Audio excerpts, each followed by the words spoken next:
আসসালামু আলাইকুম রহমতুল্লাহ। প্রিয় দিনী ভাই বোনেরা, আমি আপনি কেমন আল্লাহ পাইলাম, আমি আপনি কেমন নবী পাইলাম, আমি আপনি কেমন কোরআন পাইলাম।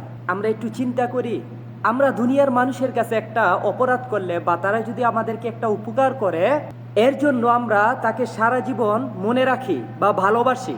আমার আল্লাহ তাআলা কি আমাদের উপকার করতেছে না? আমার আল্লাহ তাআলা কি আমাদের প্রতি রহম করতেছে না? আল্লাহ তাআলা তিনার ফেরেশতাকে পর্যন্ত কথা অমান্য করার কারণে শাস্তি দিয়েছেন। আল্লাহ তাআলা তিনার নবীকে, তিনার বন্ধুকে পর্যন্ত কথা না শোনার কারণে, ভুল করার কারণে শাস্তি দিয়েছেন। তাদের থেকে কি আমরা বেশি প্রিয়? আমরা একটু চিন্তা করি, আমরা কত ভুল করতেছি।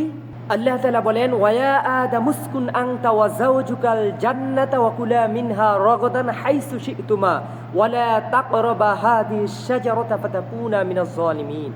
আল্লাহ তাআলা আদম আলাইহিস সালামকে বলেছিলেন, হে আদম, তোমার স্ত্রীকে নিয়ে তুমি জান্নাতের মধ্যে বসবাস করতে থাকো, এই জান্নাতের যত কিছু আছে তুমি উপভোগ করতে থাকো, তবে একটা শর্ত হলো ওয়ালা তাকরাবা হাদিস শাজারাতা ফাতাকুনা মিনাজ জালিমিন।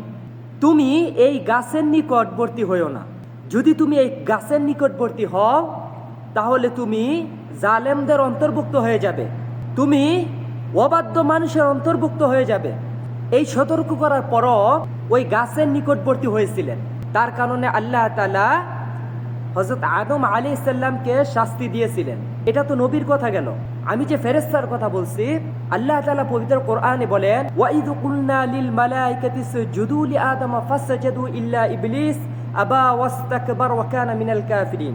আল্লাহ তাআলা এই ইবলিস ফেরেশতাকে হযরত আদম আলাইহিস সালামকে সিজদা দেওয়ার জন্য বলেছিলেন। এই ইবলিস ফেরেশতা ছিল আল্লাহ তাআলার খুব প্রিয় একজন ফেরেশতা, কিন্তু ওই যে আল্লাহ তাআলার হুকুম অমান্য করার কারণে আল্লাহ তাআলা যে আদম আলাইহিস সালামকে সিজদা দেওয়ার জন্য বলছে, এই ইবলিস তা অস্বীকার করেছিল।